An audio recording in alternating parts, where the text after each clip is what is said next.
Ya sea en combates ancestrales o deportes modernos, ganar es lo único que importa. Pero ¿cómo se gana? Este hombre ha aprendido a base de palos y ahora está dispuesto a mostrarlo.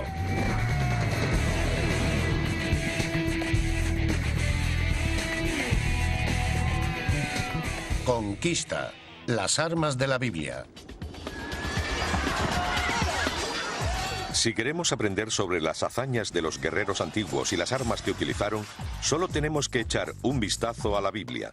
El Antiguo Testamento narra la historia militar de las 12 tribus de Israel y su lucha por la supervivencia. En esta ocasión, conoceremos las armas de la Biblia.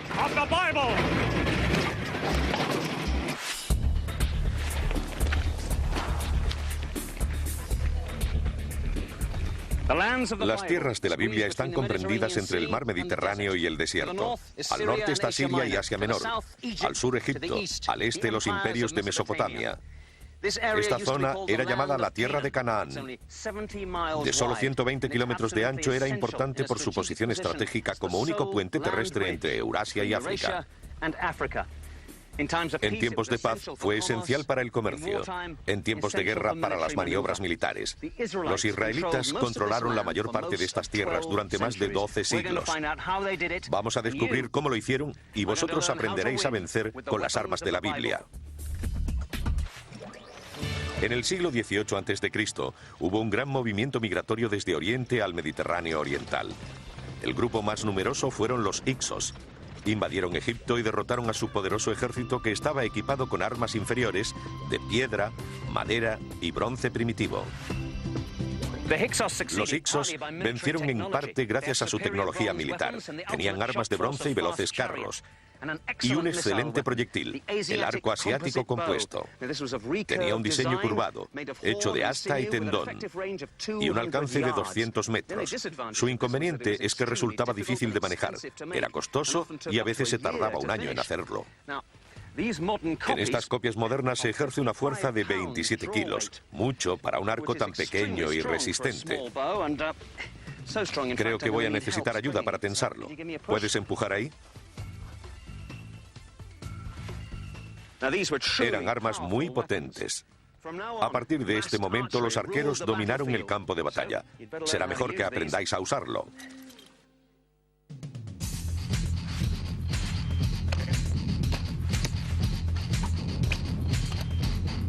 El arco fue tan efectivo en este periodo porque no abundaban las buenas armaduras. La mayoría eran de tela o cuero endurecidos, a veces reforzadas con placas de bronce y con cascos de cuero curtido o bronce. Finalmente, Egipto expulsó a los Hicsos copiando las armas de sus enemigos, especialmente el arco y el carro. En el Imperio Nuevo Egipcio, los israelitas fueron tratados como una población hostil. En algún momento del siglo XIII a.C. fueron liberados de la esclavitud por Moisés. Después, con Josué, comenzaron la conquista de la tierra de Canaán. En ese momento los israelitas seguían siendo nómadas y eran guerreros de la edad de bronce. Luchaban con lanzas, jabalinas, arcos, hondas, palos, muchos tipos de hachas, espadas y escudos. Eran las armas clásicas del periodo antiguo, pero lo importante es de qué estaban hechas. Seguían usando puntas de pedernal y piedra. Podían estar muy afiladas, pero tenían que ser cortas y a menudo se rompían al impactar. Las mejores eran de metal. Las primeras eran de cobre, pero es un material demasiado blando. Pero si se mezclan 7 partes de cobre con una de estaño, el resultado es una aleación llamada bronce. Aquí tenemos una reluciente hacha de bronce. Era un material mucho más duro y se podía afilar bien. Pero había que tener mucho cuidado. Era muy frágil y se mellaba fácilmente. En Oriente Próximo el bronce solía ser de mala calidad por la escasez de estaño, pero se hicieron buenas armas. Es hora de aprender a usarlas, y lo que nunca se debe hacer es jugar con ellas al estilo Hollywood. O sea, así. Las armas de bronce nunca lo soportarían. Estas son copias modernas de acero, pero vamos a por las auténticas. Con la espada larga es absolutamente inútil intentar golpear una armadura o un escudo de bronce. Solo conseguiríamos embotarla. Tampoco sirve para esquivar el golpe. Si me atacas hay muchas opciones de que tu espada o la mía se rompan. No dejes que choque de canto con otra. No eran armas inútiles, pero hay que replantearse su manejo. Empujas con el escudo e intentas encontrar el hueco, las zonas no protegidas del cuerpo, la corva, la cara o el vientre.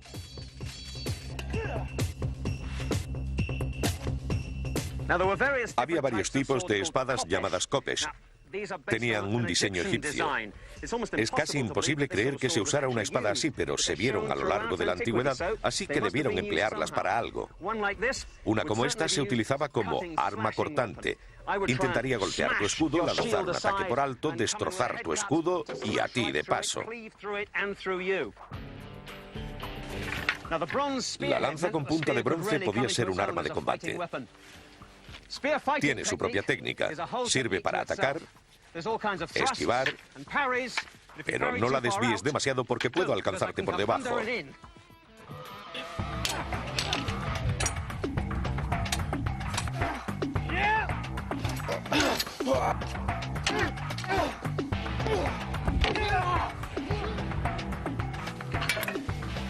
La lanza corta, la jabalina, la punta de bronce la convertía en un arma muy efectiva, mucho mejor equilibrada y letal.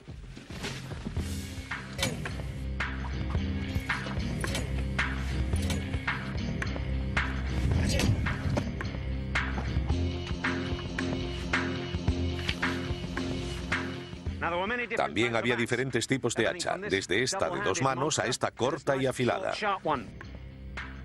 Esta tiene una hoja cortante, pero eso no es lo importante, lo que cuenta es el peso. Hay que intentar clavarla en el escudo o armadura del oponente. Voy a atacarte, te das la vuelta y me atacas en la espalda. Muy bien, otra vez. Eso ha estado bien, pero quítate.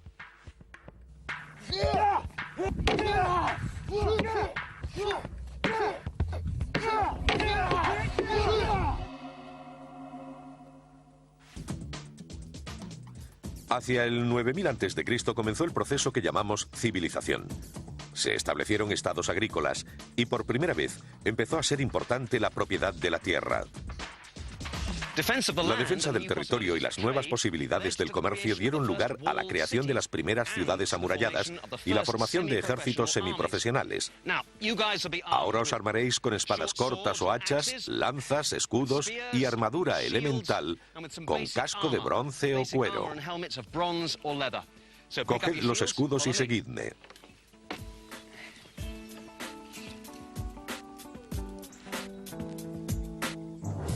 En Sumeria encontramos la primera formación en falange, con tropas entrenadas para luchar y marchar juntas, obedecer órdenes y mantener la formación cerrada. 1500 años después, los cananeos lucharon de la misma manera. A estas tropas se enfrentaron los israelitas y son las tácticas que tuvieron que aprender. Escudos, lanzas. Los israelitas lucharon contra estos primeros ejércitos y aprendieron de ellos, pero sus batallas contra los cananeos no sirvieron para prepararles para el siguiente y mayor de sus enemigos. Nuestro grupo ha entrenado con armas de bronce, pero igual que los israelitas, están a punto de verse superados por la tecnología. Hacia el 1200 a.C., un grupo llamado Pueblos del Mar invadió Oriente Próximo, probablemente desde Asia Menor y el Egeo. Entre ellos estaban los filisteos. Se establecieron en la costa suroccidental de Canaán y se convirtieron en enemigos mortales de los israelitas. Tal vez fueron los primeros espadachines. Usaban una espada de 1 metro de largo con un pequeño escudo que llamamos rodela. Pero lo más importante de este pueblo es que usaban armas de hierro. Es difícil comprender lo importante de este cambio. Solo hay que imaginar un ejército equipado con armas de bronce siendo destrozadas por las nuevas de hierro. Los israelitas tenían un problema. A mediados del siglo XI a.C., los filisteos habían vencido a los israelitas y se habían establecido en Judea. Saúl fue elegido para liderar a los israelitas y creó un ejército profesional de unos 3000 hombres. Recordamos especialmente las hazañas de dos de los hombres de Saúl. El primero, su hijo mayor, Jonatán. Los filisteos habían acampado en un lugar llamado Migmas. Tenían un pequeño puesto avanzado ante ellos. Jonatán y su escudero salieron de su posición, dieron un rodeo, atacaron la avanzadilla y los derrotaron. Ellos dos solos. Imposible. Nunca debéis subestimar el efecto del ataque sorpresa. Empiezan a caer, huyen porque tienen que decirle a todo el mundo que están siendo atacados por una gran fuerza. En el campamento principal reina el caos. Empiezan a retirarse y la retirada se convierte en una huida. ¿Cuánta gente había en el puesto avanzado? No lo sabemos, pero probablemente unos 20. ¿Debemos suponer que 2 derrotaron a 20? No es posible. Bueno, a lo mejor sí, tenemos que pensar en la teoría de Jonatán y su escudero. En los textos antiguos se menciona frecuentemente a los escuderos. Debía ser una especie de esclavo que transportaba la pieza más pesada del equipo de su señor. Pero, ¿y si no era así? ¿Y si formaba parte de un equipo activo? A la mayoría de los soldados les ocurre lo mismo. Solo una parte de su mente está centrada en el ataque. La otra está pensando en la defensa, en la supervivencia.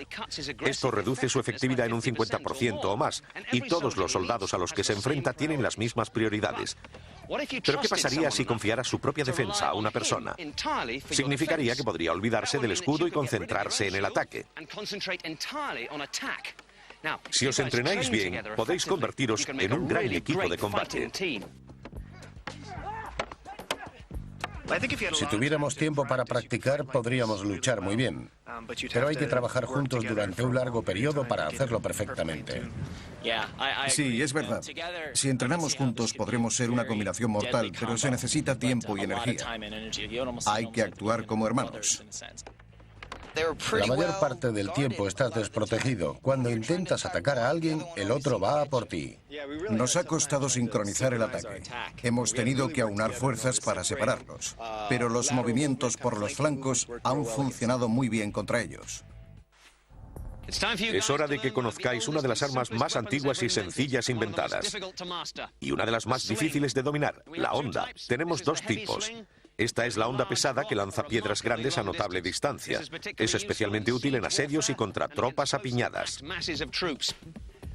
La versión más ligera lanza piedras más pequeñas con una precisión y velocidad increíbles. La piedra va dentro de la cazoleta de la honda. La lazada se coloca entre estos 3 dedos y el extremo suelto se sujeta entre el pulgar y el índice. Hay varias técnicas de lanzamiento. Se puede hacer hacia adentro o hacia afuera. El método clásico es girando sobre la cabeza. Cuando se alcanza la velocidad deseada, se suelta.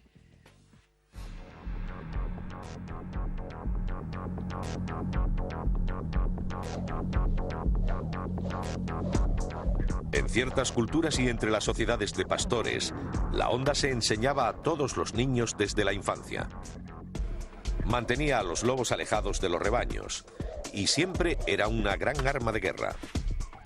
Pero la más efectiva de este periodo fue el carro. Hay mucha información sobre los carros y sabemos exactamente cómo eran porque se conservan algunos del Imperio Nuevo Egipcio. Esta es una reproducción moderna.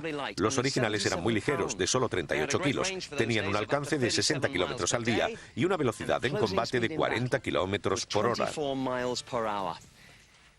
La mayoría de los carros llevaban 2 caballos y 2 hombres. Uno era el conductor. Tú, Scott, sujeta las riendas con la mano derecha porque con la izquierda tienes que sostener el escudo.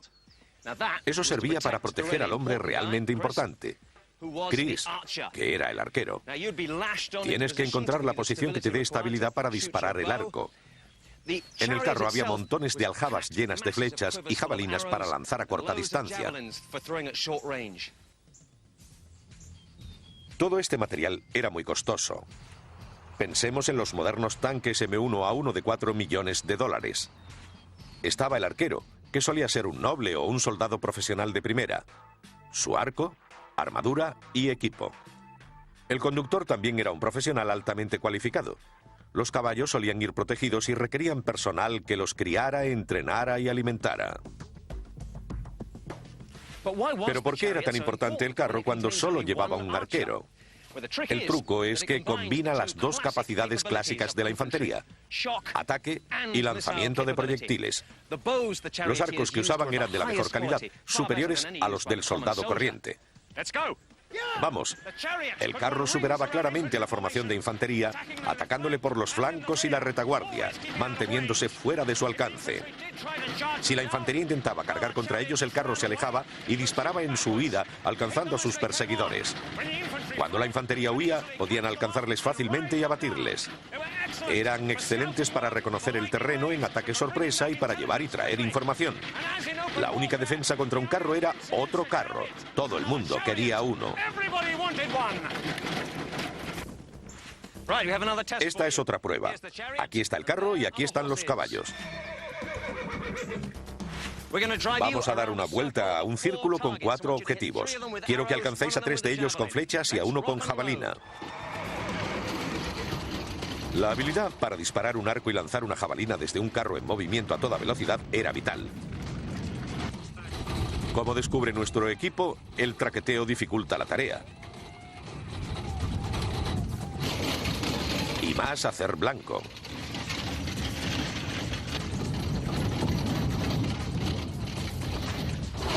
Pero tras unos cuantos intentos, nuestro equipo se adapta y alcanza algunos objetivos. Vuestro desafío final consistirá en un recorrido con varias tareas de combate. Obtendréis un punto por cada acierto y se hará a toda velocidad. Primero tendréis un combate con lanzas, después tendréis que hacer blanco con lanzas, jabalinas y ondas. Y finalmente subiréis a un carro y dispararéis en movimiento. Buena suerte. Primero Chris y Scott con lanzas.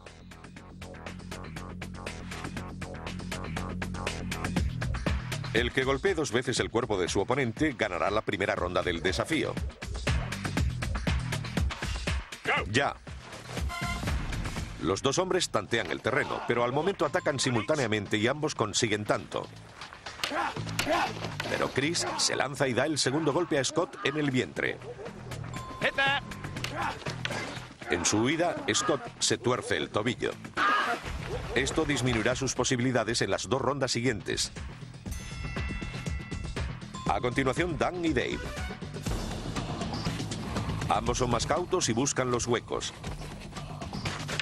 Daniel usa la mano para desviar el ataque de Dave y carga contra el vientre de su oponente. Dave busca venganza y consigue llegarle al pecho. Punto. Dave consigue darle en la cara, pero falla un doble golpe.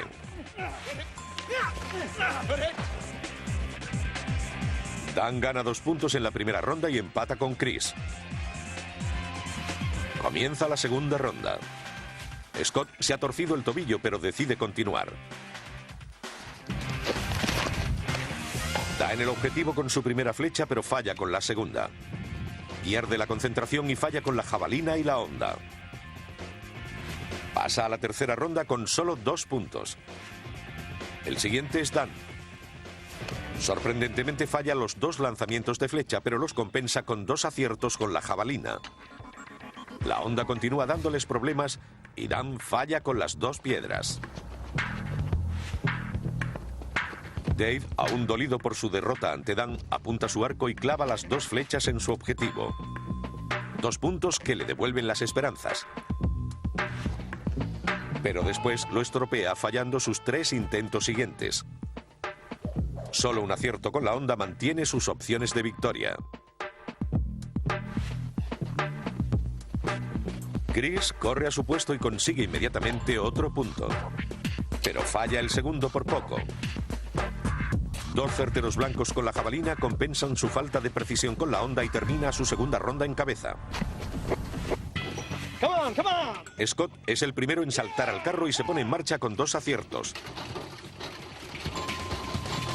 Pero pierde la concentración y falla con la tercera flecha y con la jabalina.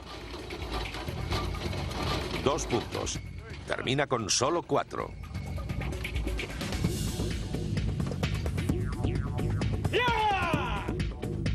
Dan empieza bien, acertando el primer lanzamiento, pero después coloca mal la flecha y falla el segundo. No hay excusas porque tiene suficiente tiempo para prepararse y lo consigue. ¿Logrará los 2 puntos de la jabalina? No.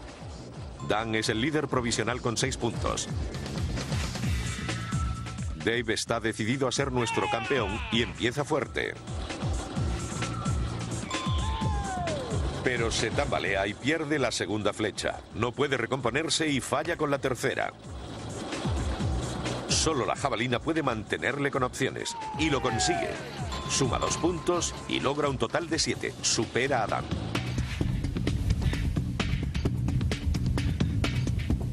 Chris es el último en subir al carro. Acierta el primero, el segundo y el tercer objetivo con autoridad. ¿Pero lo hará también con la jabalina? No. No importa. Chris ha ganado con 8 puntos y es el campeón de conquista. Los guerreros de la Biblia usaban una gran variedad de armas, primero de piedra, después de bronce y finalmente de hierro. Nuestro grupo ha probado muchas y sorprendentes técnicas de combate mientras aprendía a vencer con las armas de la Biblia.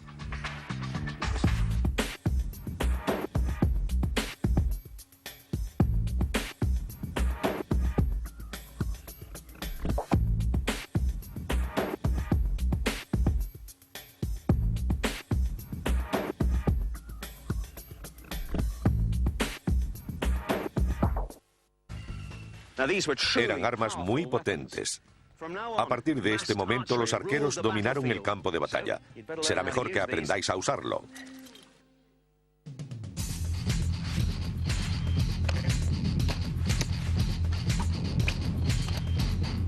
El arco fue tan efectivo en este periodo porque no abundaban las buenas armaduras. La mayoría eran de tela o cuero endurecidos, a veces reforzadas con placas de bronce y con cascos de cuero curtido o bronce. Finalmente, Egipto expulsó a los hicsos copiando las armas de sus enemigos, especialmente el arco y el carro. En el Imperio Nuevo Egipcio, los israelitas fueron tratados como una población hostil. En algún momento del siglo XIII a.C. fueron liberados de la esclavitud por Moisés oriental. El grupo más numeroso fueron los hicsos. Invadieron Egipto y derrotaron a su poderoso ejército que estaba equipado con armas inferiores de piedra, madera y bronce primitivo. Los hicsos vencieron en parte gracias a su tecnología militar. Tenían armas de bronce y veloces carros. Y un excelente proyectil, el arco asiático compuesto. Tenía un diseño curvado, hecho de asta y tendón, y un alcance de 200 metros. Su inconveniente es que resultaba difícil de manejar. Era costoso y a veces se tardaba un año en hacerlo. En estas copias modernas se ejerce una fuerza de 27 kilos, mucho para un arco tan pequeño y resistente. Creo que voy a necesitar ayuda para tensarlo. ¿Puedes empujar ahí?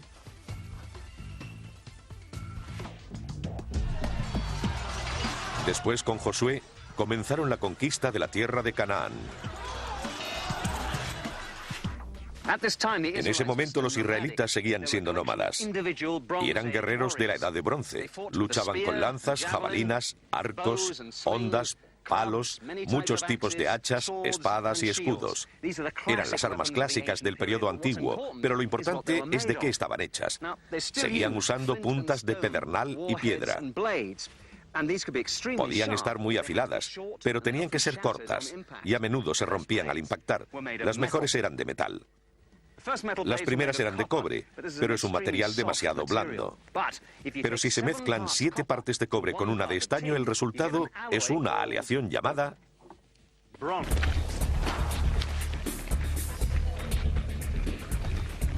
Las tierras de la Biblia están comprendidas entre el mar Mediterráneo y el desierto. Al norte está Siria y Asia Menor, al sur Egipto, al este los imperios de Mesopotamia. Esta zona era llamada la tierra de Canaán. De solo 120 kilómetros de ancho, era importante por su posición estratégica como único puente terrestre entre Eurasia y África. En tiempos de paz fue esencial para el comercio, en tiempos de guerra para las maniobras militares. Los israelitas controlaron la mayor parte de estas tierras durante más de 12 siglos. Vamos a descubrir cómo lo hicieron y vosotros aprenderéis a vencer con las armas de la Biblia. En el siglo XVIII a.C. hubo un gran movimiento migratorio desde Oriente al Mediterráneo Oriental. Ya sea en combates ancestrales o deportes modernos, ganar es lo único que importa. Pero ¿cómo se gana? Este hombre ha aprendido a base de palos y ahora está dispuesto a mostrarlo.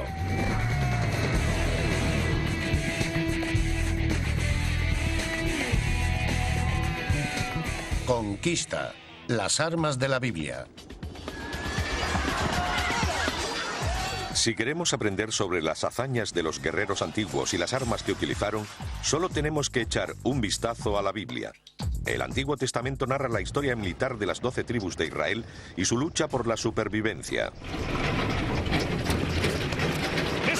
En esta ocasión, conoceremos las armas de la Biblia.